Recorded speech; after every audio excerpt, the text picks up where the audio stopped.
William Lee, everybody! William Lee! Sorry about that. I wasn't meant to kick you on the way down. No, sorry. Yeah, thanks so much for having me, Griffin. Lovely to see you guys on a Friday night. Now, give me a cheer if you love to party. Who loves to party? Yeah, especially you. Yeah, see, that's the reason why I went to Australia. That's right, as you can see from my face, I'm Australian. That's it's a bit exciting, but that's the reason why my parents went to Australia, because they love a party, and there's lots of parties in Australia. Because where we're from in China, there's only one party, and that was the Communist Party.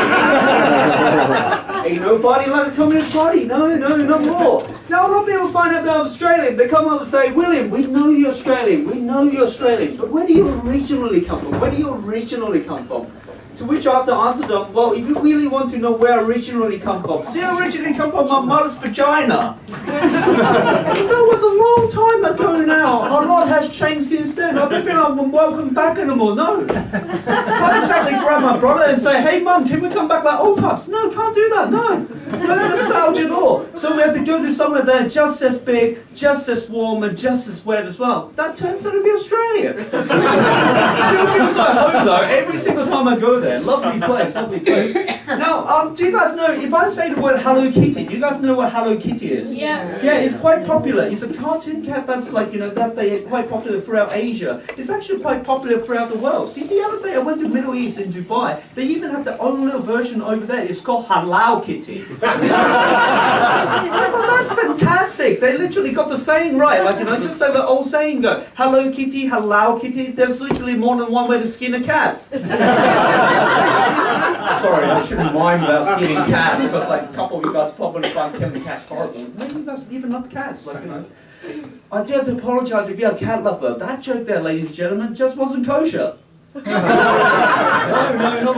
at all. So you guys, I've been living in London for around 7 years now, and I love London. I really think it's a really cool place. I treat it as my home now. Like, but there's always things I find really peculiar about the place. See, the other day I was down in Chinatown doing my grocery shopping, my weekly grocery shopping. And what happened was, right, one Australian guy just came up to me and tapped me on the shoulder, and just looked at me and go, oh, sorry, mate. I thought you were my friend. You see, I got a friend that's Asian as well, and you look kind of like him. And also confusing. Do you guys have the same problem as well? I just looked at him and go, so, yeah, we have the same problem. Yeah, we do.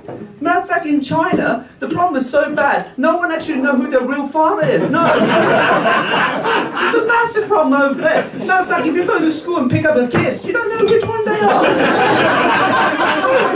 So whichever one comes to you just got to take them home and raise them to adulthood. That's why you are thankful that you didn't grow up in China, because we call it communism over there.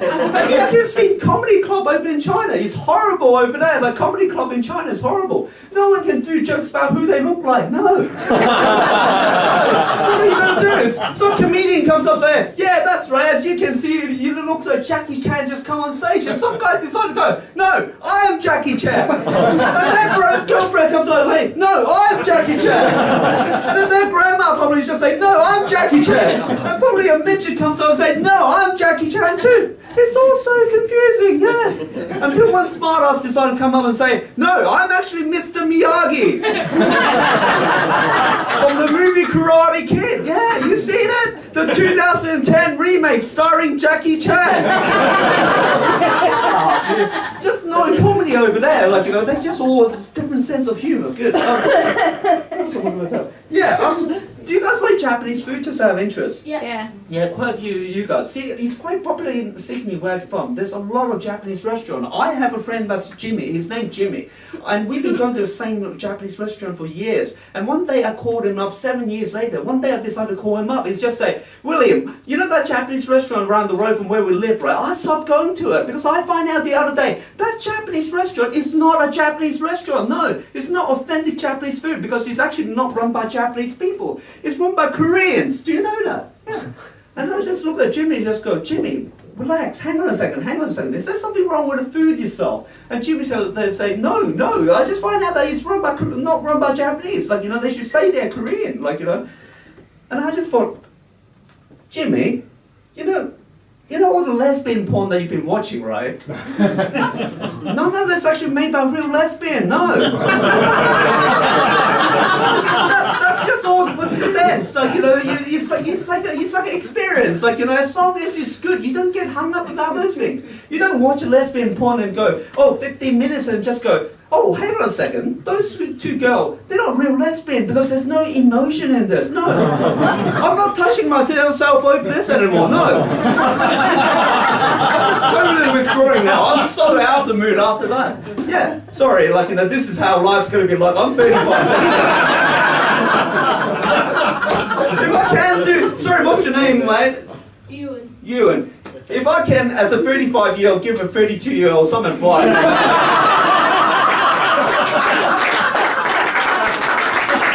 Don't watch too much, like, don't overcook on the porn, no. You probably will see some, I can't stop you over that, you probably will, but like, you know, just don't spend too much time on it, because porn give you a unrealistic expectation of what sex is. Very much like if you watch too much TV stand-up comedy, give you unrealistic expectation.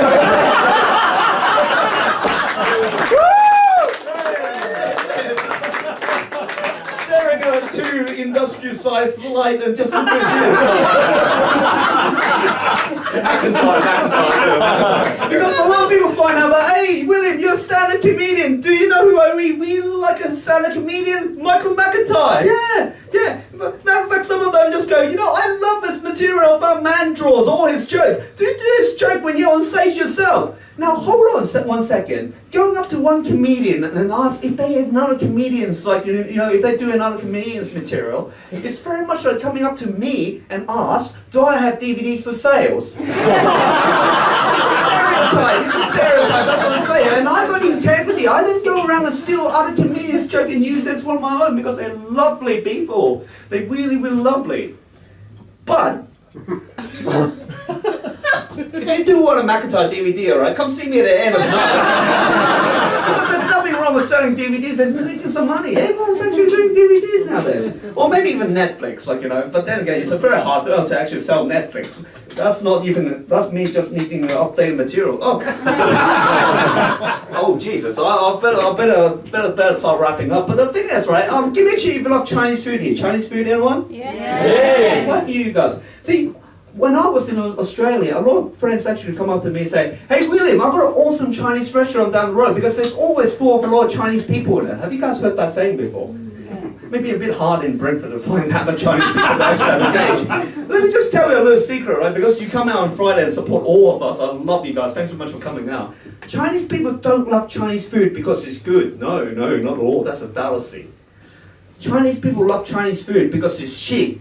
Yeah? Matter of fact, there's two things that my dad loves, McDonald's and Chinese food. He doesn't discriminate between either one or the other one. Matter of fact, as I find out, that McDonald's in China is actually considered as a restaurant with a toilet on the side, where over here in Britain, McDonald's is a bathroom that sells shit that you can eat. Pretty consistent quality though, so I'm going to get into that. But then again, right, if you think about it, right, if you think about that logic, if there's a lot of people that love that food, that must be a good restaurant over there, yeah? Then surely the best chip shop should be for people that love chips, for example, yeah? For the wonderful Glaswegians, for example, yeah, they love chips up there.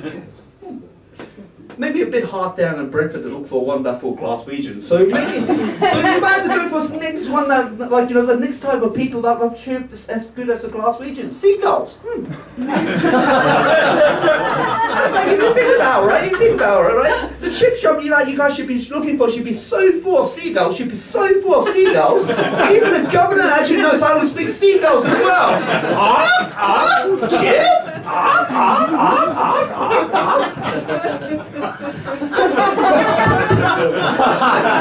Hello, is this on? Yeah, you got the references, so thanks very much. But the thing is, right, so next time you go to a foreign country, don't even try to learn the language. And next time you go to Australia, don't even have to go, mate, well, how much is the chips? No, don't even say that. Just squawk and we go, and then you say, fuck off, you retard. It's not throwing chips at you.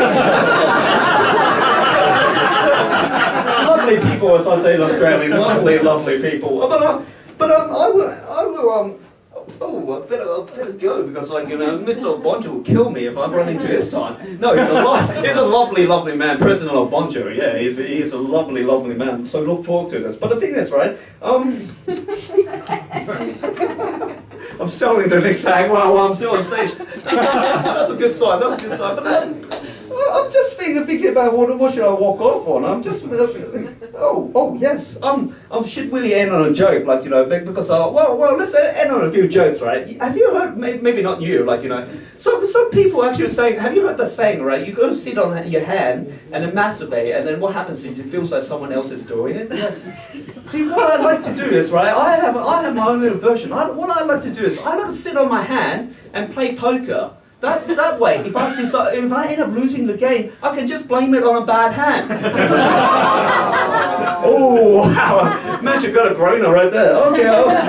Because the one thing they said about comedy is, right, that's a peril of doing jokes, because one thing about doing comedy, they always say is, oh, William, you've got to try to be spontaneous, work with the elements that you have in the room, like, you know, whatever elements you have. You guys have been lovely, so thanks so much for coming out. Because some rooms that you go to, there's only just 2 elements in there, just 2, all right?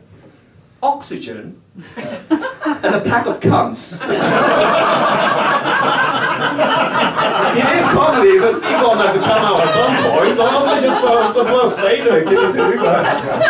You guys have been lovely, thanks so much.